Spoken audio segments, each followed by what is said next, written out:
امریکہ ایران مذاکرات چند روز قبل شروع ہو سکتے تھے۔ لبنان پر اسرائیلی حملوں نے مذاکراتی عمل کو شدید متاثر کیا۔ امریکی اور ایرانی وفود کو مذاکرات کی میز پر لانے کی کوششیں تقریباً رک گئی تھیں۔ نائب وزیر اعظم اسحاق ڈار کا عرب میڈیا کو انٹرویو۔ کہا، مفاہمتی کوششوں کے بعد تکنیکی سطح کے مذاکرات دوبارہ شروع ہوئے۔ مذاکرات حالیہ مفاہمتی یادداشت پر عمل درآمد کے لیے ہو رہے ہیں۔ یہ امریکہ اور ایران کے درمیان سفارتی کوششوں کا دوسرا مرحلہ ہے۔ نائب وزیر اعظم نے کہا کہ ایران یورینیم باہر بھیجنے کے بجائے اس کی افزودگی کی سطح کو کم کرے گا۔ جوہری پروگرام پابندیوں اور منجمد اثاثوں پر ورکنگ گروپ سرگرم ہیں۔ لبنان سے متعلق معاملات بھی مذاکراتی ایجنڈے میں شامل ہیں۔ اسحاق ڈار نے کہا کہ 60 روز کے دوران آبنۂ ہرمز میں بحری جہازوں پر کوئی فیس عائد نہیں ہوگی۔ امریکہ ایران مفاہمتی یادداشت کی دستاویز انتہائی عرق ریزی سے تیار کی گئی۔ مفاہمتی یادداشت کو فریقین نے قبول کیا۔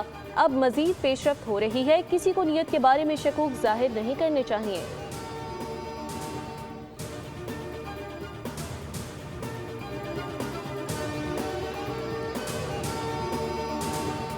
سوئٹزرلینڈ مذاکرات میں 12 ارب ڈالر کے منجمد اثاثوں کے اجرا کے لیے دستخط کو حتمی شکل دے دی گئی۔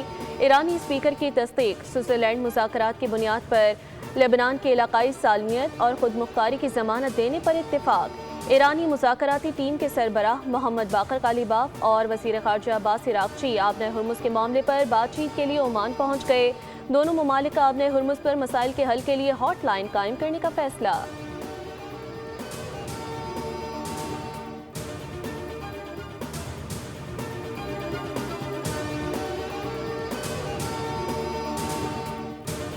آبنۂ ہرمز مکمل طور پر کھل گئی۔ ایران نے معاہدے کی پابندی نہیں کی تو جو کرنا ضروری ہوا وہ کروں گا۔ ٹرمپ کی دھمکی۔ کہا، جب تک ایران ہمارا احترام کرتا رہے گا ہمارے درمیان کسی قسم کی کوئی مشکل یا تنازع پیدا نہیں ہوگا۔ سب جانتے ہیں ایران بڑے پیمانے پر ہتھیاروں کے معائنوں پر رضامند ہو جائے گا۔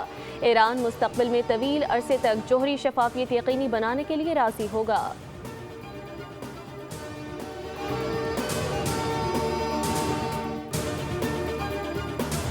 نئے مالی سال کے لیے فائنانس بل کا حتمی مسودہ آج قومی اسمبلی میں پیش کیا جائے گا۔ فائنانس بل میں تنخواہ دار طبقے، جائیداد کے لین دین اور سوشل میڈیا آمدن پر نئی شرح نافذ ہوں گی۔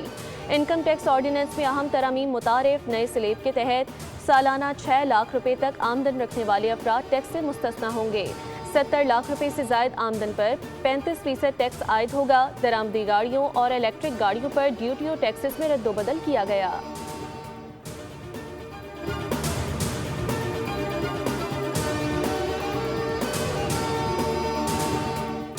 اور وزیر اعلیٰ پنجاب مریم نواز کی زیر صدارت ریونیو اجلاس۔ ٹیکس چوری پر نو ٹالرنس پالیسی کا اعلان۔ جعلی رسیدوں اور سیلز چھپانے والوں کے لیے سخت کارروائی ہوگی۔ میرج ہالز، فوڈ چینز اور فارم ہاؤسز سمیت ہر ٹرانزیکشن کا حساب رکھا جائے گا۔ مانیٹرنگ کے لیے کیمرے نصب کرنے اور بڑے ریسٹورانٹس میں کیش کے بجائے ڈیجیٹل پیمنٹ لازمی کرنے پر غور۔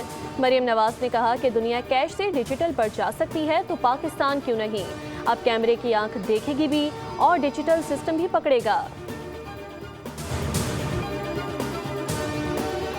امریکہ ایران مذاکرات چند روز قبل شروع ہو سکتے تھے۔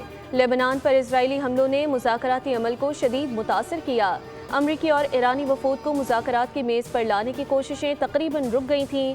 نائب وزیر اعظم اسحاق ڈار کا عرب میڈیا کو انٹرویو۔ کہا، مفاہمتی کوششوں کے بعد تکنیکی سطح کے مذاکرات دوبارہ شروع ہوئے۔ مذاکرات حالیہ مفاہمتی یادداشت پر عمل درآمد کے لیے ہو رہے ہیں۔ یہ امریکہ اور ایران کے درمیان سفارتی کوششوں کا دوسرا مرحلہ ہے۔ نائب وزیر اعظم نے کہا کہ ایران یورینیم باہر بھیجنے کے بجائے اس کی افزودگی کی سطح کو کم کرے گا۔ جوہری پروگرام پابندیوں اور منجمد اثاثوں پر ورکنگ گروپ سرگرم ہیں۔ لبنان سے متعلق معاملات بھی مذاکراتی ایجنڈے میں شامل ہیں۔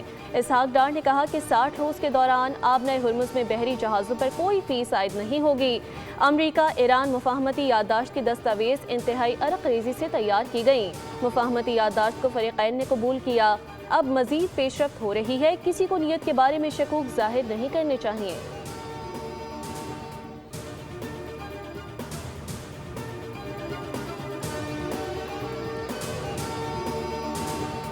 سوئٹزرلینڈ مذاکرات میں 12 ارب ڈالر کے منجمد اثاثوں کے اجرا کے لیے دستخط کو حتمی شکل دے دی گئی۔ ایرانی اسپیکر کی تصدیق۔ سوئٹزرلینڈ مذاکرات کی بنیاد پر